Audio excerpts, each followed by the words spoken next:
All right, so we are recording. We are live. And now's where we've got to start watching what we say.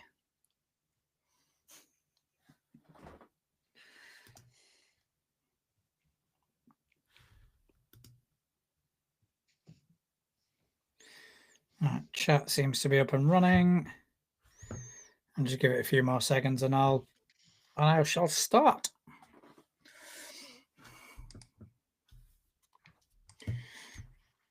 Right, am I coming through all right? I think so.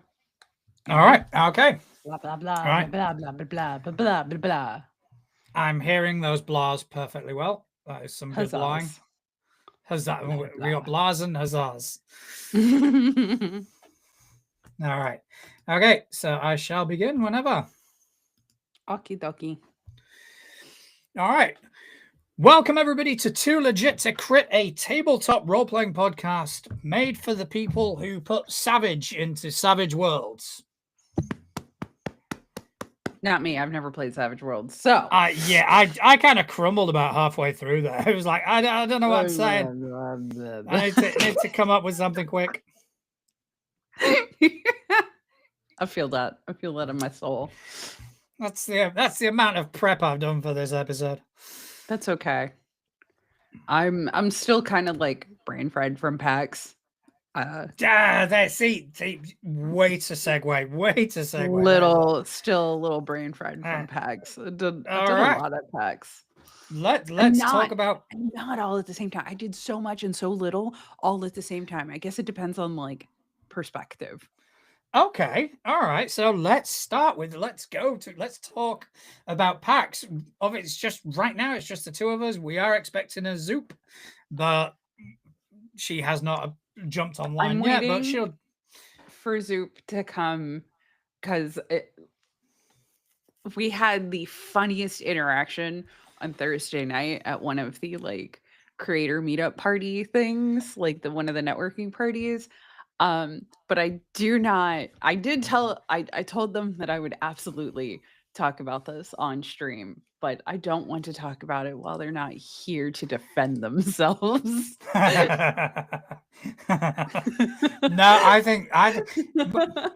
okay, so I think we should put a limit on this because let's say if she hasn't turned up in 10 minutes, she has lost the right to defend herself.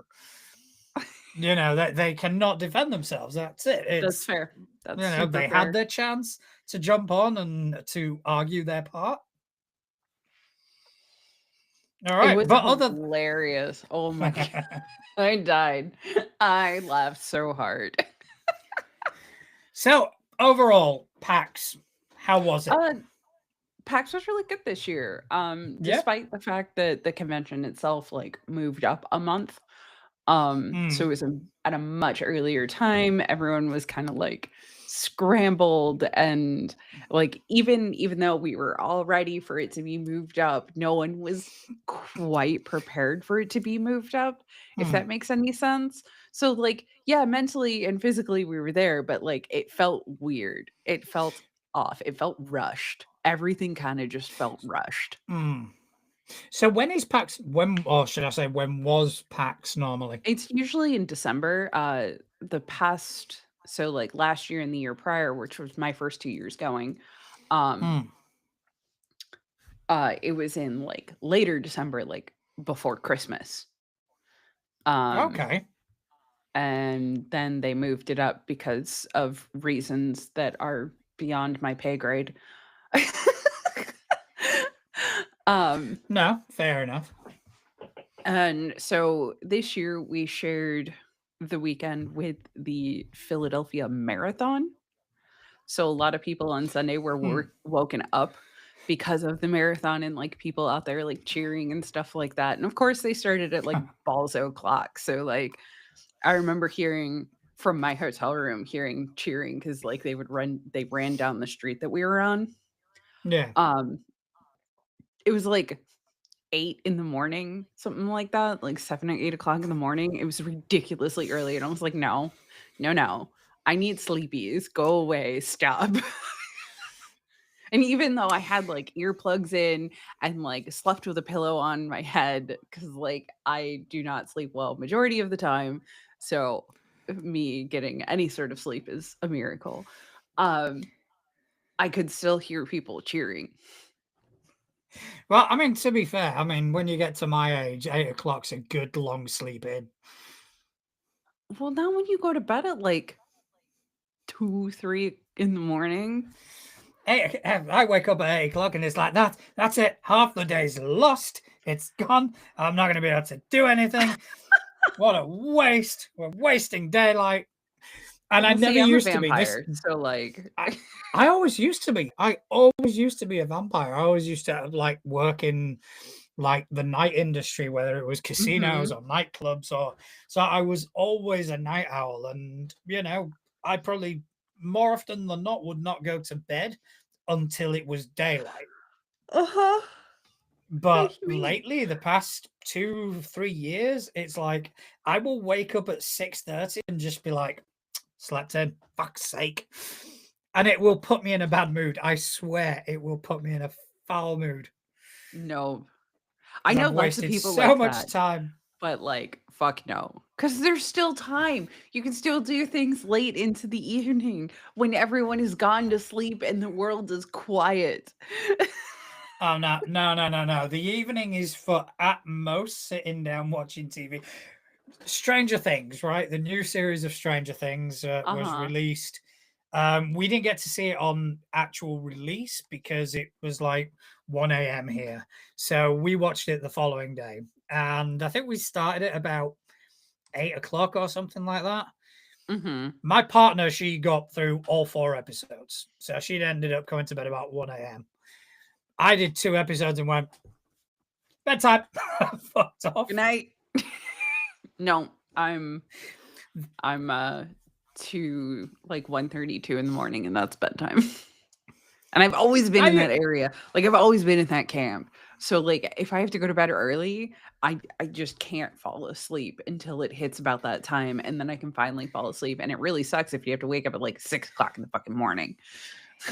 It's weird because I've got a friend who has had a very similar sort of transition to me, where he also was working in the night industry for many years, and now he is working, just in a normal 9 to 5.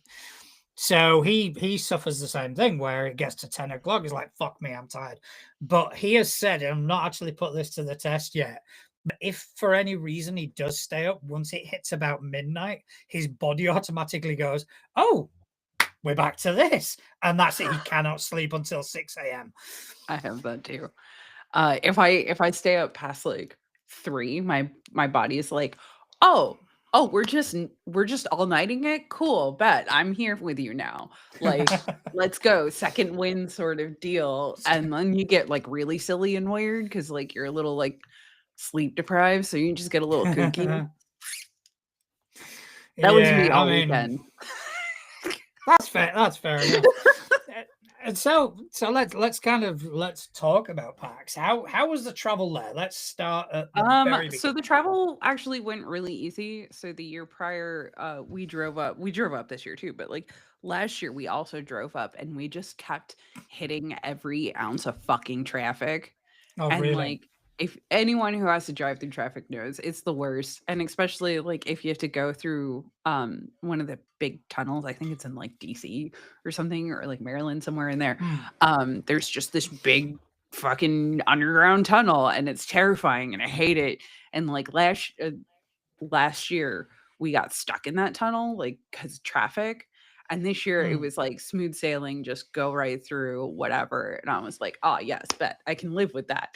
I do not want to be stuck in this fucking tunnel again. Or on top of the big bridge. I don't like going over bridges. It freaks me out. So without obviously revealing too much about your location, how long roughly did it take you to get to PAX? About 9 hours drive time. That's a hefty drive. For people who live in the UK, that is a wild amount of time. Because I wouldn't classify it as a short trip. I don't think we've got anywhere in this entire country that is 9 hours away. Oh my lord. What's that like? Yeah, I also wish we had trains because, like, y'all have trains. We don't have trains. Not like decent, functioning, good trains here. We don't have good public transit. Oh, I mean, we've got a lot of trains. They're just fucking expensive. Oh. Yeah, it wasn't bad. It wasn't super bad. So I got Michael in the chat who's just put that 9 hours is a nice drive. Yeah, it's fair enough. It was a pretty drive, and I will say that it's a very pretty drive, except when you get into the cities. But like, if you're a freak like me who loves graffiti, driving through the cities is really fun because you get to see all the different kinds of graffiti. So that's always like a bonus. Outside of that, driving through cities suck ass. And so did you guys like do it all in one kind of straight shot? Yeah. We did stop that's impressive. To pick up a friend. Mm. So that was actually broke up the trip a little bit and made it feel not as daunting, because it was like almost the halfway mark where we picked her up and dropped her off. So it was like it broke everything up. Michael has put that that they drove 13 hours. 13 hours is ridiculous. I mean, I've done like 2-day cross country trips from Florida to California. So that's like literally opposite sides of the country. And that's a daunting trip. Anything beyond. We once had Johnny from Talking XP on the show. And I don't know where he was coming from or going to, but he literally had driven like 18 hours and then jumped on the show. It's like, how are you not dead? Johnny's kind of like just goes. I don't think I've ever really seen them not just truck on. I mean, fair play. I mean, I wouldn't be able to do it. I'd be like, nah, fuck this. I was able to do it. So like when we went out to Wasteland, the first time I went, I did from Florida to California, like California City, California.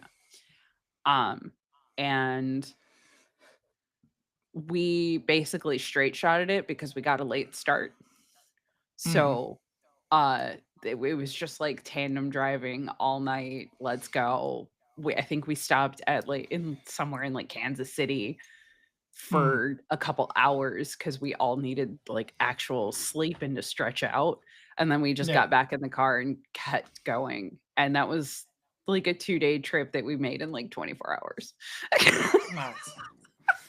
That's absolute madness. We were so fried when we got there. Like we got there, it was like super duper late at night. And so we had to set up our tent in the dark, which was a nightmare and a half. Then we realized that, we didn't have like sleeping bags or blankets. Our air mattress had a big old hole in it. It was a miserable experience. But I was so sleep deprived the whole weekend that I just had fun. Yeah, no, that's fair enough. So speaking of having fun over a weekend, so you got there, what did you stay from Friday? So we got there Thursday, and we stayed through Monday. Okay.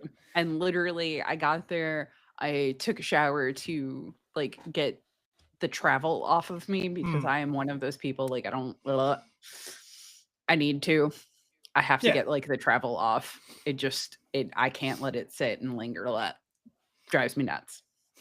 So like literally got there, got all the bags in the room, put my stuff down, jumped in the shower, got dressed, did my makeup, and then like went to one of my first networking events, which was at this like super cool bar. I don't even remember the name of it, which is depressing. But it was like the super cool bar. The interior was kind of rad. And like at one point I definitely made a joke about like I could stand to haunt this place if I died here. It's like, yeah, I'd haunt here. That's fine. It's cool enough. But we met some cool people. I handed out some business cards. Do I remember most of the conversations that I had? No. No, I mean, I imagine you met a lot of people because that's A what, lot. especially if you go into networking. Yeah. So yeah, what sort of things did you get up to? Is there any highlights you want to talk about? Any? Well, Zoop coming up to me at the second event that we did. Sorry, Zoop, you missed your chance. 14 minutes in. They came up to me and I was wearing this like black and white striped dress and I was, I'm well endowed in the chest area. I can't help that and I can't hide it. And I don't try to anymore. But Zoop comes up to me and is like, Misfit, I saw you from across the room. And I just got to say, I kind of want to motorboat you. And I was like, what the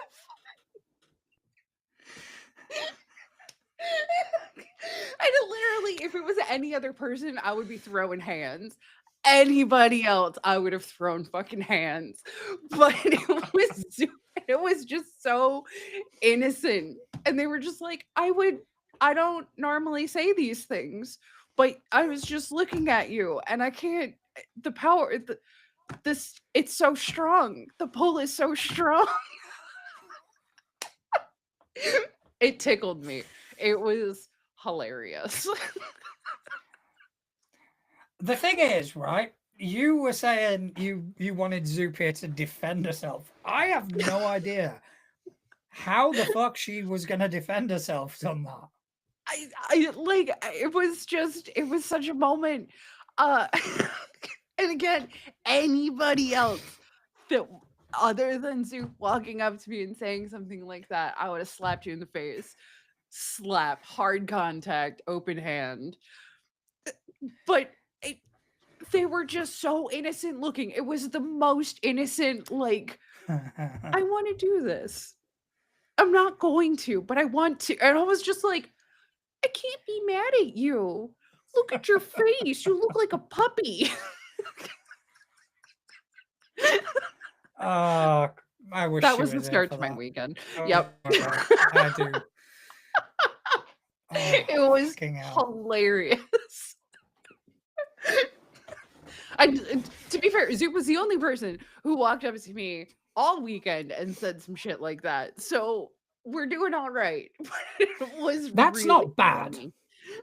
That's not bad, especially not everyone in our space is necessarily a safe person. So I feel that that's kind of a win. Right? That it was only Zoop, but it was only we Zoop. we will definitely grill them next week. Mm-hmm. Mm-hmm. Because I have no idea. I don't even know if they were like drinking today or not. Like I have no clue. Because like I could expect that from someone who is drinking. Sure, I like that's pretty par for the core actually.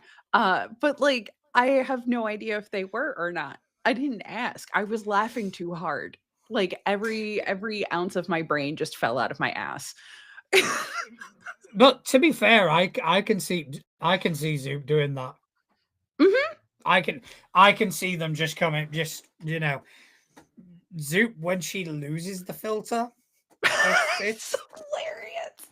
It's not. It's so good. It was amazing. And like I saw them running around all weekend. Like literally all weekend they were off doing something on the vendor's floor or like interacting and talking with people. So like we had very different PAX experiences. And I want to know what their PAX experience was because like mine was a lot of like networking and socializing and like whatnot. There was a lot of, retail therapy on Sunday for sure. Oh, we will get to that because I do like to talk about a lot shopping. Of games. We got a lot of games and some art. So were you doing any panel? Were you on any panels? No panels, no nothing like that. I wasn't cool enough. A bunch of the people that like asked me to be on panels that submitted unfortunately was not accepted. And I'm trying to like if anyone out there has like an understanding of what PAX is looking for in a panel, like could you message me? Because I'm so curious. I can never looking at the panels that they did have this year, I can never like get a read on what they're looking for. Yeah.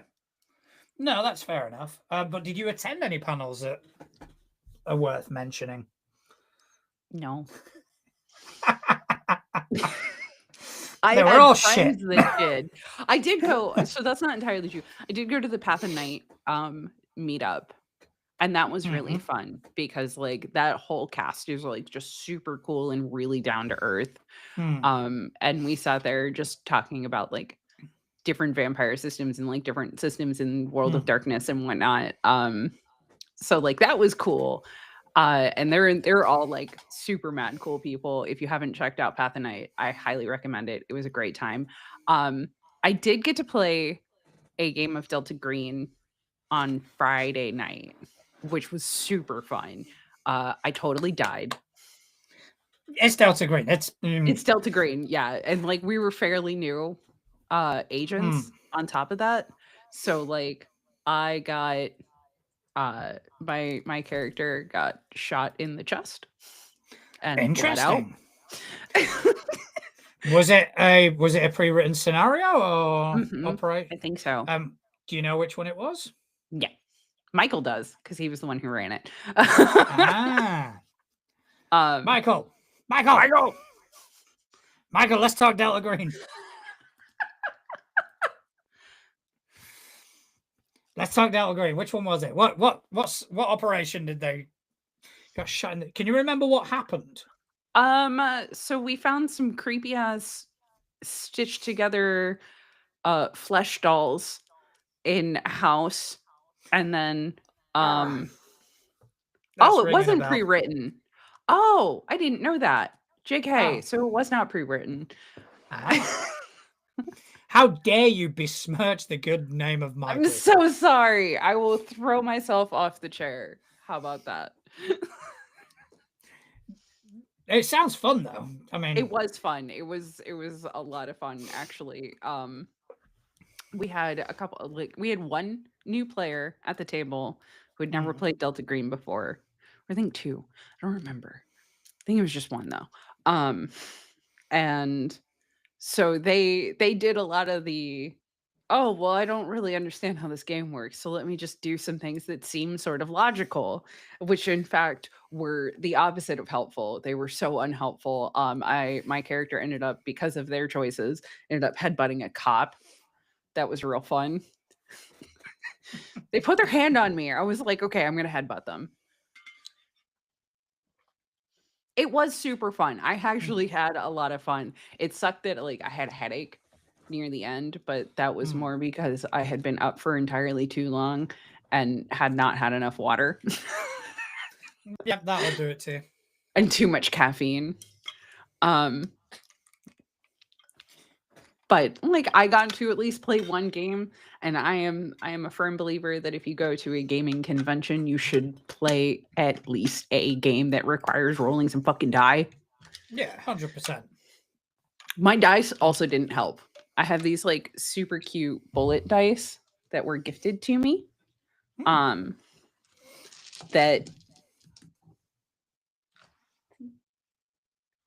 oh, they are pretty.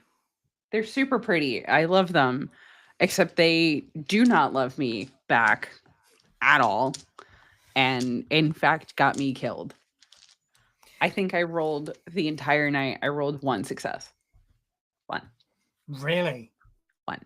Yeah. My die were definitely like, nah, bitch, you gonna die. And I was like, you know what? That's fine.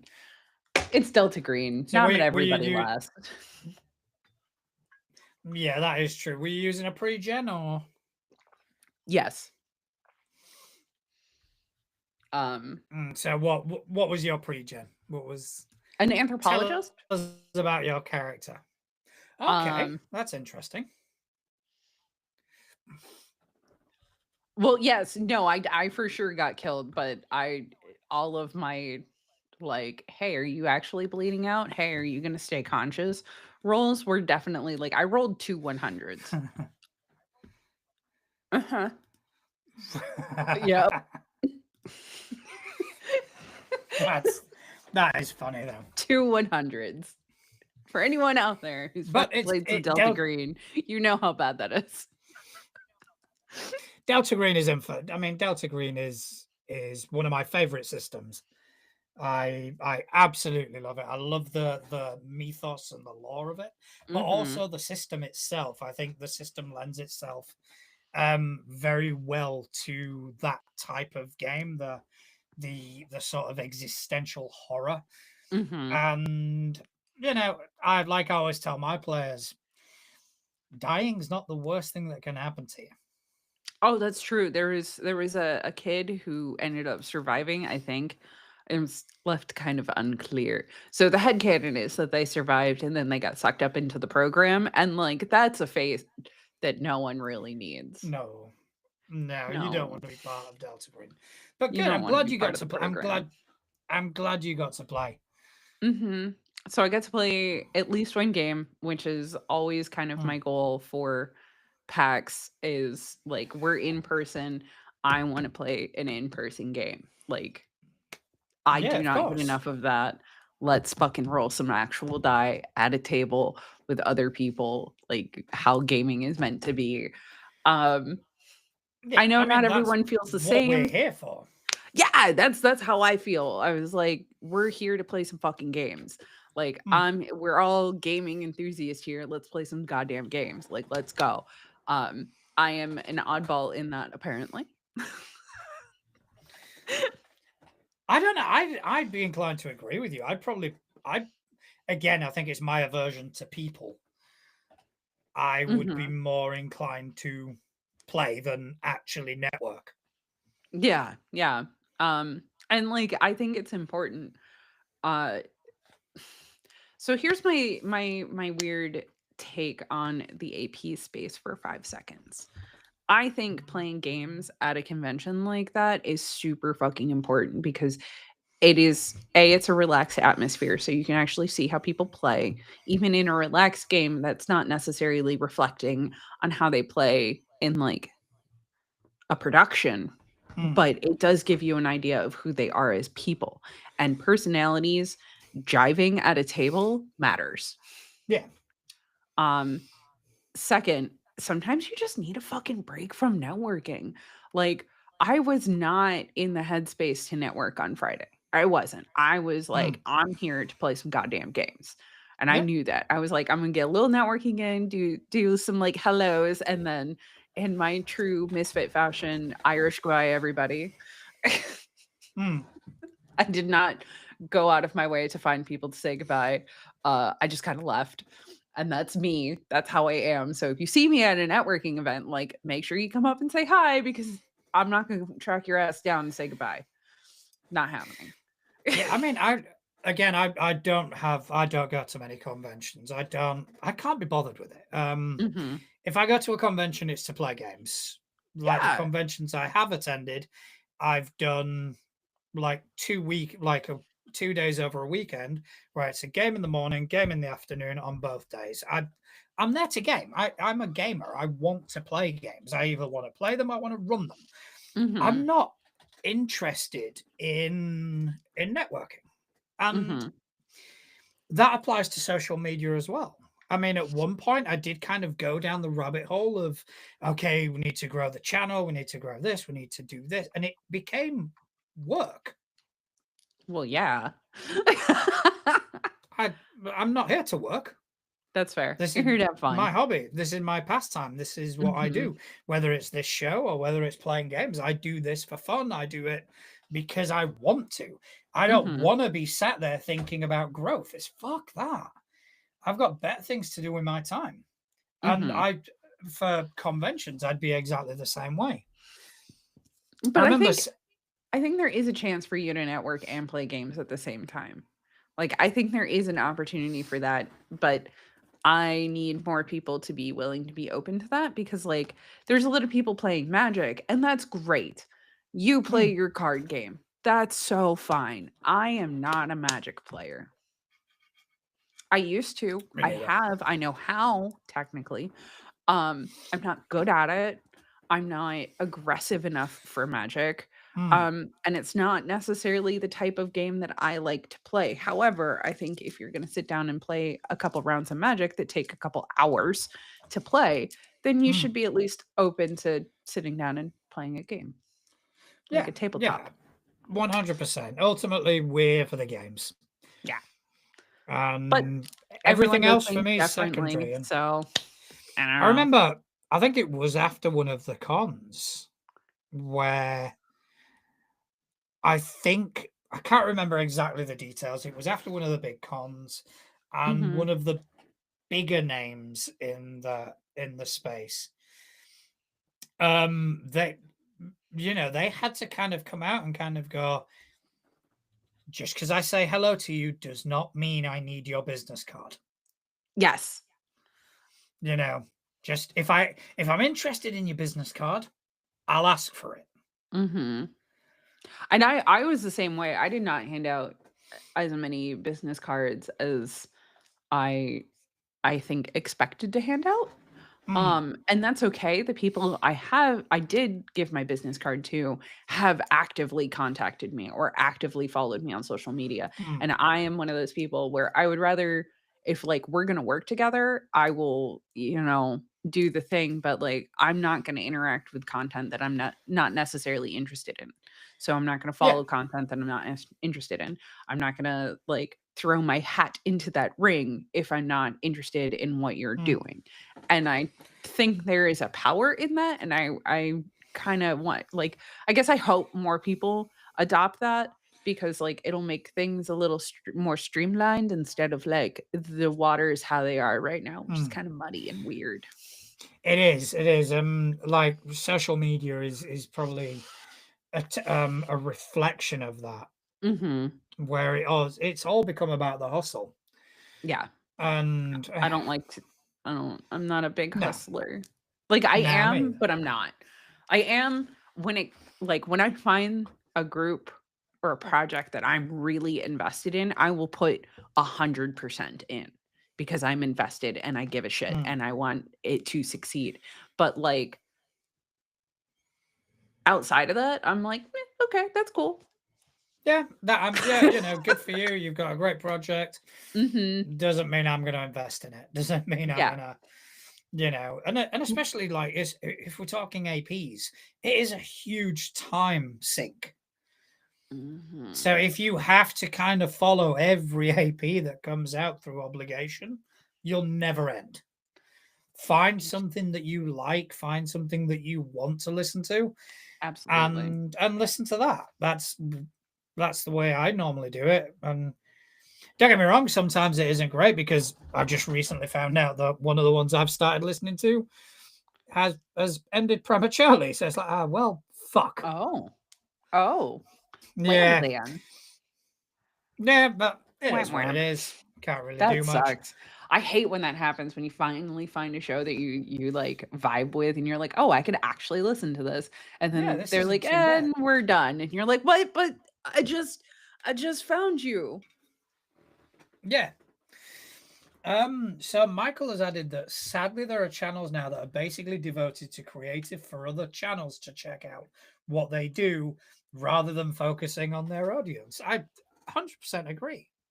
100% agree. Yeah. And I see it as, as someone who works for the Crit Awards and works with the Crit Awards, like I see it a lot. So I am curious though, how did Clippy go? How did Clippy almost shoot another player? So they were at the top of the stairs shooting down, and I'm presuming character and not player. Yeah. Character. The character player. But like, yeah, there was a couple times where Clippy actively thought like, "Oh, I should just shoot them." But it's good because again, it highlights just how intense Delta Green can be. Yeah. Especially because like it is just a group of people who are pulled together not because they have personalities that line up or work together well. It's just a group of people who have a skill set that happens to be useful for that case or with that whatever. And where Clippy's character was coming from majority of the time was, this is against the rules. People are going to find out, secrecy above everything else. And they definitely played to that and to their character, which was, I believe, a U.S. Marshal. I Mm-hmm. believe. Our characters didn't interact a whole bunch. So, but yeah, there was a couple times. So there was like a scene in our bedroom upstairs where they were like, "Let me just shoot this person and put them out of their misery," and then the other player was like, "Fuck no, I'm not letting you do that," because of like personal feelings that were involved. And that's another thing that is really important in Delta Green is to play to your familial ties. Yeah. Because it puts more stake in the story. And Clippy was like, "No, I will shoot you if you do not get out of the way." And then I think they ended up jumping out of a window with this body. If I remember correctly. I also had a screaming headache at the time. So I vaguely remember what was happening. I was actually quite glad that my character got shot in the chest, like, and I mean square in the chest, center mass, max damage, shot in the chest. Just blood, death. As it should be. As it should be in Delta Green. Yeah, I mean, what I have found with Delta Green, and it's one of the harder things to kind of get players on board with, is that they are not heroes. Yes. And I definitely had to learn that the first time I played Delta Green was like, I'm not a hero. I am here to do this job. And that is it. And that was really hard for me to wrap my head around. I can do it now. Like, it's much easier for me now because like I don't necessarily play heroic games anymore. Which definitely helps. But it is one of those things where you really have to remember, like, you're not a hero. You're not here to save the day per se. You're here to do your fucking job. Yeah, you're not there to make decent moral choices. You're there to do a job.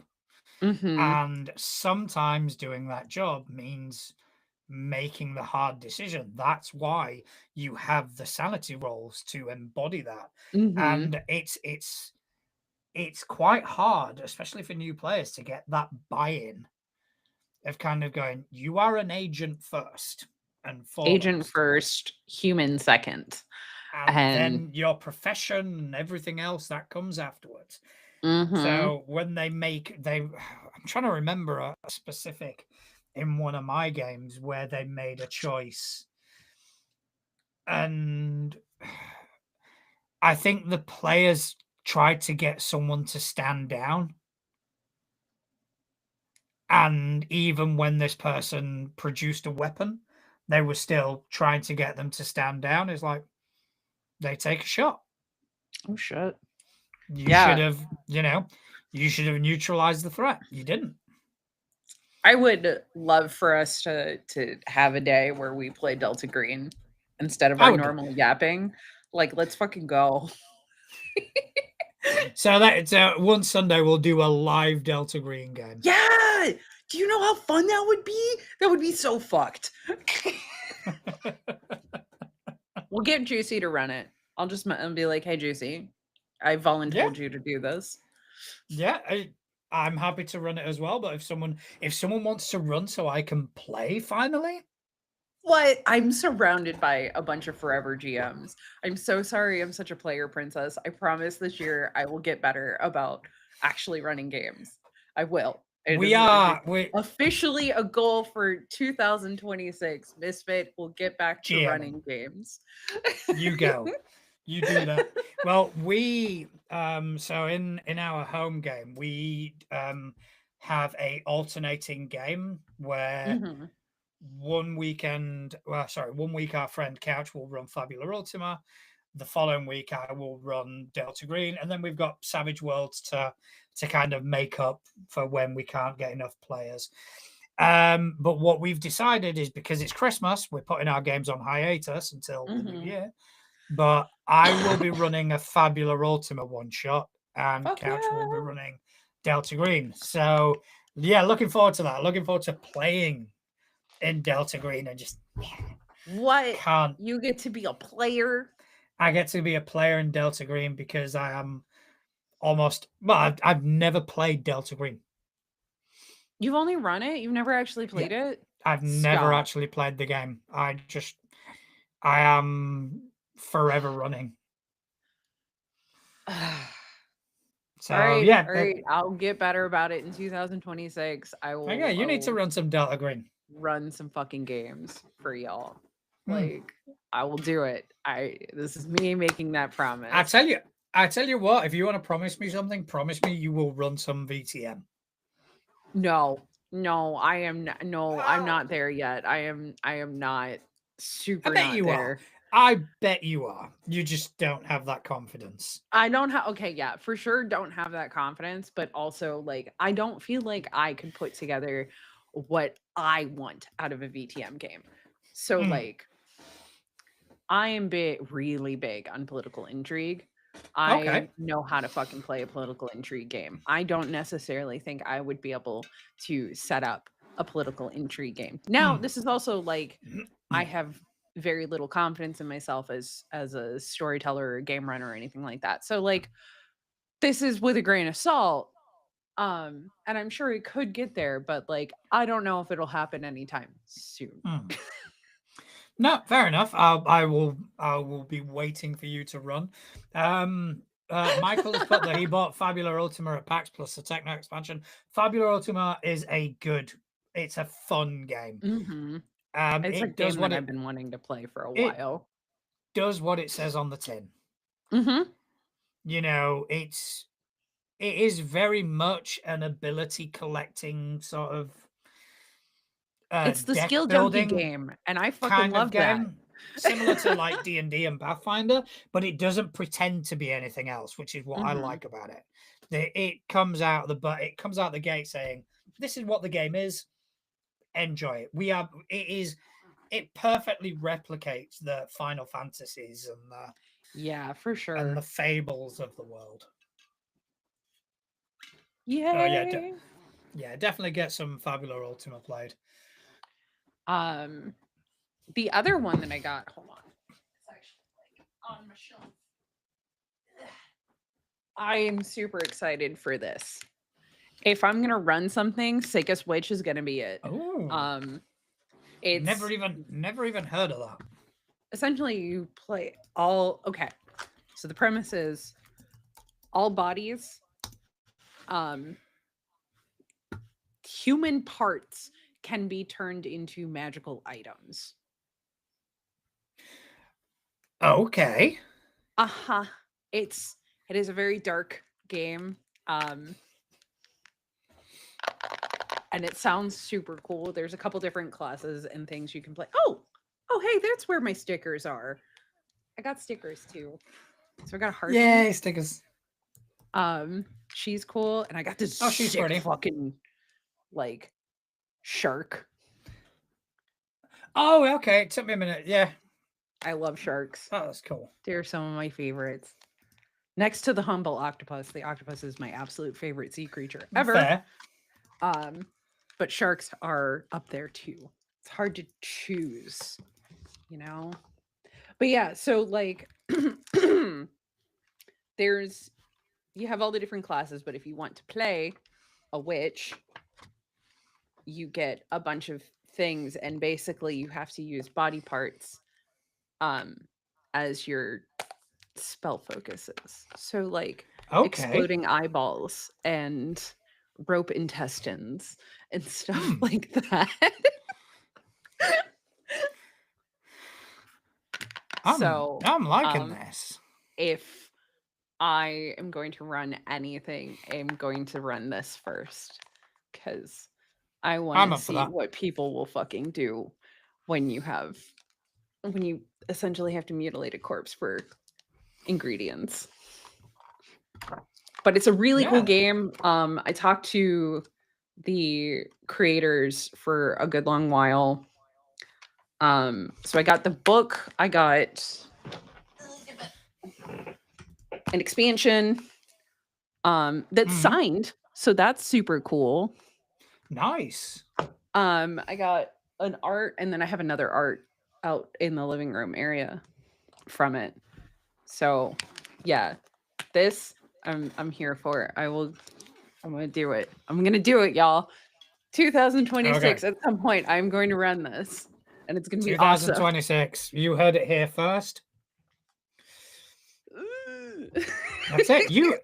We're recording this, so that's it. God, people are gonna actually like hold me accountable. It's good. It's important. I'm gonna need that, but like, yeah, I'm gonna hold you accountable. God damn it! You want to play? Yes, it is a very self-serving position. I want to play a fucking game. So you want to play some games? I get that. I gotta uncrook my princess tiara, so then I'm the game runner. I'm in the big seat, y'all. You will be in the big seat. Yes, 100%. Who knows? Maybe I'm just gonna be like a savant and like super good at it. I doubt it, but like I've a feeling you're gonna be better than you think you are.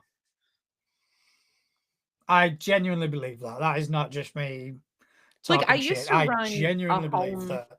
Monster of the Week game, and that was really fun. And I definitely there was one session where I pushed my players to they were like, that was fucking good. And I was like, oh, I do actually have this in me. And then I stopped. I think everyone has a slight preference, to be fair. I think personally, I do enjoy GMing. I enjoy a lot of pressure. I enjoy instilling emotions into people. It's very satisfying when I can make someone sad, make someone happy, make someone angry. It's a bit of a rush, I'm not gonna lie. So that's kind of why I focus on GMing. But at the same time, every now and again, I do like to take a step back and just I want to play. Especially a game that I'm so used to running. Which is why, if we can get someone to come and run a Delta Green scenario, Delta Green operation, it'd be like, oh, fantastic. Listen, I can make it happen. I know enough people. I can make it happen. There you go. You're the one with the connections. I'll let you. That's why you go to these things. You get to network. I do enjoy networking. Like I genuinely enjoy talking to new people and meeting new people.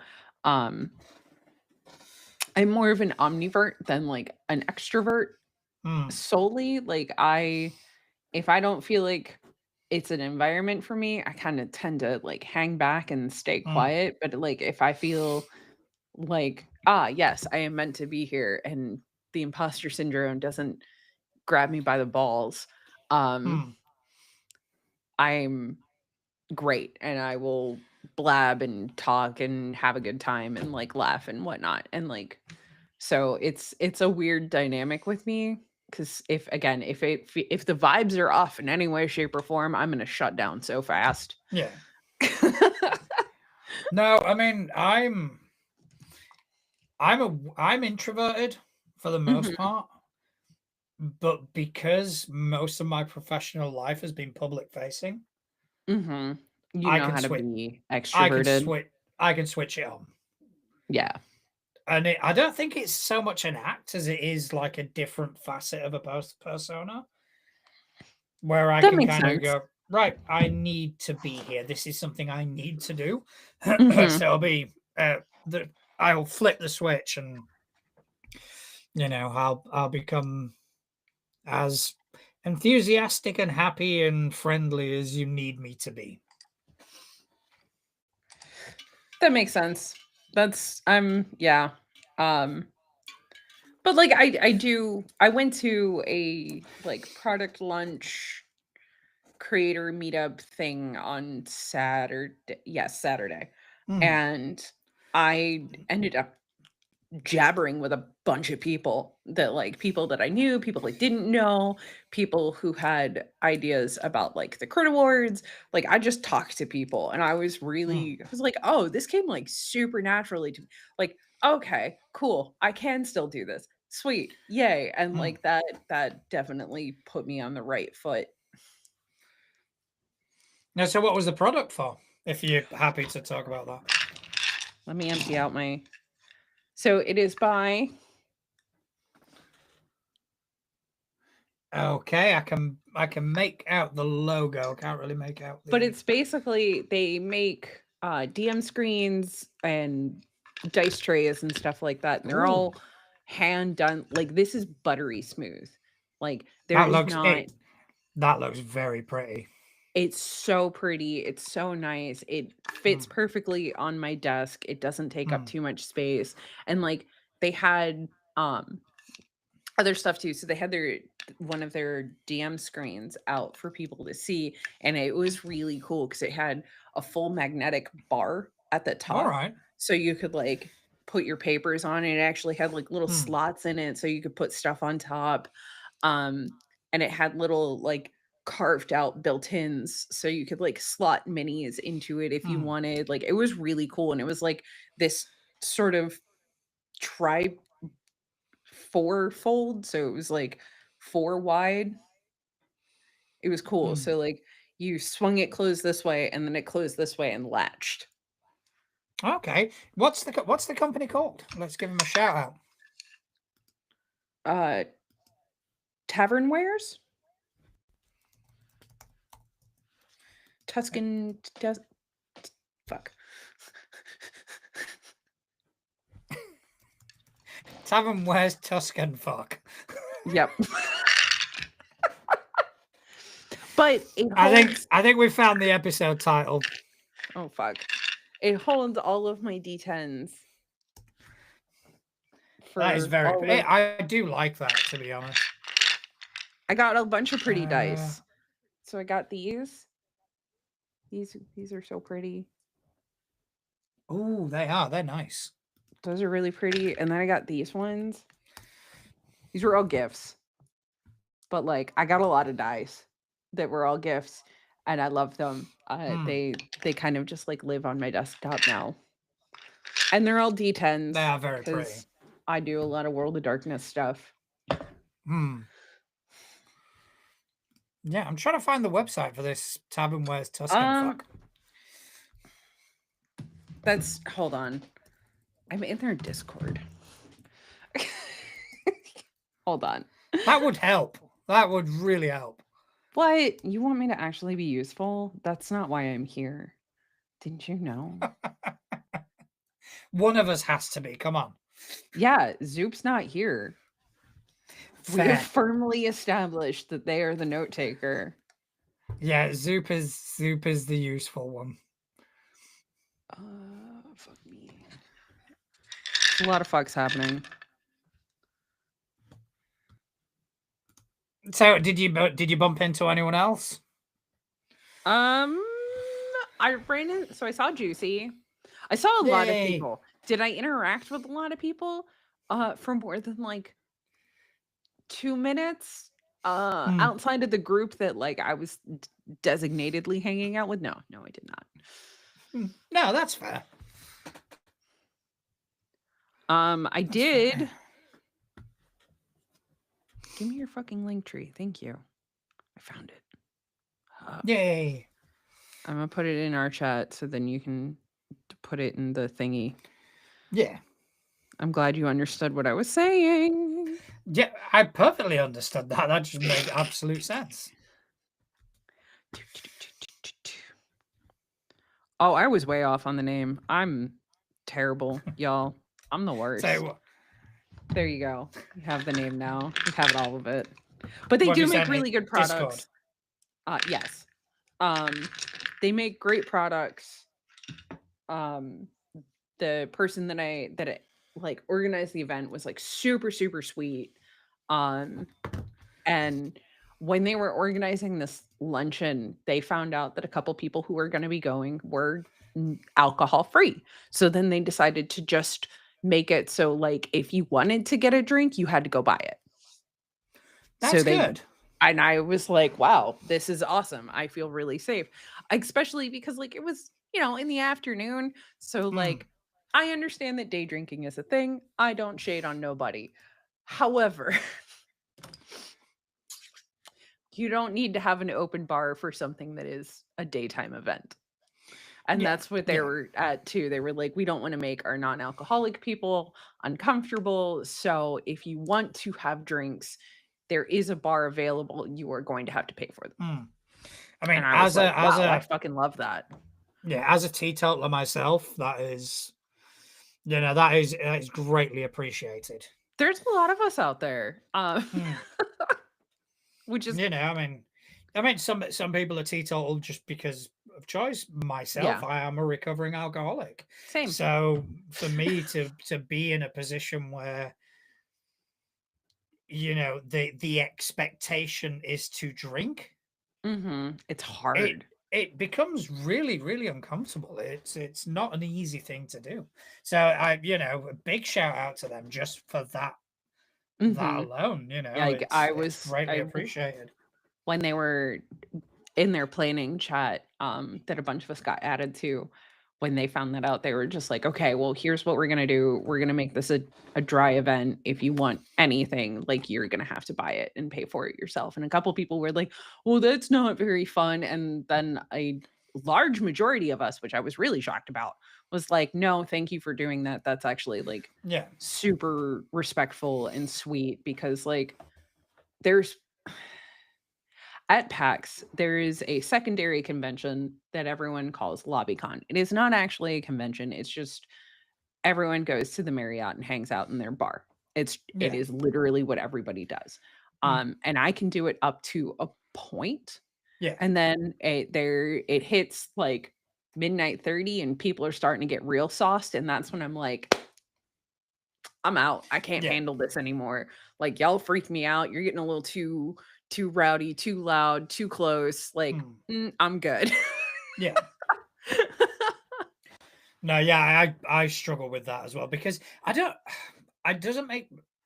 being around drunk people doesn't make me uncomfortable. It makes me super uncomfortable. It makes me just distance, because I cannot relate. Yeah. So I cannot. Maybe that is where my uncomfortableness comes from, is because, like, I can no longer relate on that level. Yeah. They are up here and I'm here. Yeah. And it just comes to a point where it's like, well, I'm no longer needed. I get to a point where I can just disappear now. And that's why I tend to just, like, Irish goodbye. Yeah. Because, like, y'all are sauced anyway. I'm not going to spend another 2 hours trying to find everybody just to say goodbye, to start the whole fucking process over again. It's like aloha. Yeah, I'll just leave. Yeah. And, like, I don't have a problem with that. I would rather you have your interactions with me when you're coherent enough to remember. Yeah. It gets to a point. I think when I start hearing the slurring, it's like, okay, I'm no longer talking to this person. I'm talking to drunk. Their drink. Yeah, I'm talking to the booze. But yeah. I'm and, like, no shade to people who do that. Like, zero shade. No, of course not. I can't throw shade on anybody. I used to be raging drunk. I was fun. I'd get up on tables and dance and shit like that, but like, that's not me anymore. I'm like almost 10 years past that. So good for you. It's hard to be around it. Thank you. But yeah, I do find it's hard to be around. Mainly, I think it is a lot because, like, I can't relate. Like, anymore. Yeah, for me, I'm approaching 4 years. Oh, good for you. And I've got no interest in it anymore. Whereas it used to be a major component of my life. Now it's not. So yeah, I can be in a pub, I can speak to friends who are drinking, but it just gets to a point. It's kind of like, yeah, I'm not talking to you anymore because there's no point. I'm talking to a filtered version of you. I could say just about anything and you would probably laugh or get upset. And like, Yeah. it really doesn't matter. I could say pudding and you'd die laughing. Like, yeah. So yeah. I mean, to kind of bring it back, sorry. a massive. No, I mean, no need to apologize, but yeah, massive shout out to the person that's Thomas Tusano. They're great. Go buy that. Go buy their stuff. Go buy their stuff because seriously, I love my cool dice people. tray. I mean, the dice tray is very pretty. I do really and like they them. even had different ones. I didn't have the money to upgrade because like everyone who went got a free dice tray, or you could upgrade to like get something else and then just pay the difference. And I was like, well, I don't have the money for that. But they did have these super cool ones where it was velvet lined on the top and bottom. Okay. And it magnetized closed so you could take it with you. Oh. Yeah, it was like super cool. And they had all different like designs in just like engraved into them that they have one of their artist friends design. So like it's not AI art. I wouldn't support a company that did that, but like, yeah, so they actually pay an artist to design all these things and then they etch it into the wood. And like, there's a lot of love that goes into them. Like I said, this is like butter smooth. There's no anything on it. Like they high polished their wood. Oh, they've even got one in the shape of a boat. So they have like a bunch of different themed ones. They even had different themed, just their regular giveaway dice trays. They had hexagon ones, they had circular ones, they had shields. I went with the circle because I was like, I know that will fit on my desk very comfortably. Yeah. So you can find them at sanotradingco.com. Let's go ahead and pop that on the screen, I think. Yeah. And they're great. Like they were approached by a couple different people to potentially take the tavern that they set up and do it at different conventions, and I thought that was like super cool because they organized that event in like less than a month. That is amazing. Shocking. It's a lot of dedication. There's a pastry and pie board with a dough circle. They have all kinds of stuff. You should absolutely check them out. I'm 100%. I'm on their website now. Yeah, I got dice trays. Yeah. I'm trying to find the GM screen. I don't know if they have it up. I will find it. They've got a video of it. I just didn't want to put a video on while we're recording. No, that's fair. So I'll be checking that out the moment we kind of bring this to a close. Give them a follow, support a small business. Holidays are coming up. Just saying, y'all. Misfit stamp of approval. No, they're really cool. All right, so I think that's pretty much all we've kind of got time for. I think we've talked about PAX, and hopefully we can catch up with Zoop next week and find out what the fuck is up with the motorboating. Find out what's going on with the motorboating and see what their Pax-U experience was. All right. So yeah, do you want to just shout anything out before we bring this to a close? Vampire with No Name's first episode is officially out. You should absolutely go check it out. Listen to all the prologues, listen to the episode. Yes. Episode 2 is coming out this Wednesday. So I'm still catching up on the prologues, but they are pretty sweet. I'm enjoying them so far. I think I'm about halfway through yours. That's where I'm at. I'm about halfway through yours. I will. My little disaster. I love her. Yeah, it is very cool. There's a lot of love and effort that has gone into that production. So yeah, I will also be on a charity stream for Feeding America on the 12th. We will be playing the Star Wars D6 system, which is really fun. Never played. I'm super excited. Zope should be joining me for that. Ooh. Yeah. And that will be over on the Old Ways channel. So give them a follow. I will be doing a lot with them in this upcoming year. So absolutely go ahead and give them a follow. I feel like there's other things that I'm doing. Oh, I will also be in December or January. I'd have to double check. On the Folk and Myth channel, playing some vampire, which will also be really fun. So I'm excited. I'm doing a lot. Got a lot coming up. Good. We can't wait to see it. As for me, I'm doing fuck all. So we got to get you a Delta Green game. So yeah, get me a Delta Green game. Get me a Delta Green game. I'll jump in. But yeah, if you guys want to learn more about the show or follow us, do check us out at toolegit2crit.com. You know, I just want to say thank you to Misfit for joining me this evening. It's been great catching up and great to hear you had a wonderful time at PAX. Thank you to everyone who's joined us in the chat. It's great to see you. You know, great to hang out with you again. And most importantly of all, thank you to everyone who spends time out of their busy day listening to us waffle on about tabletop role-playing games. Thank you very much.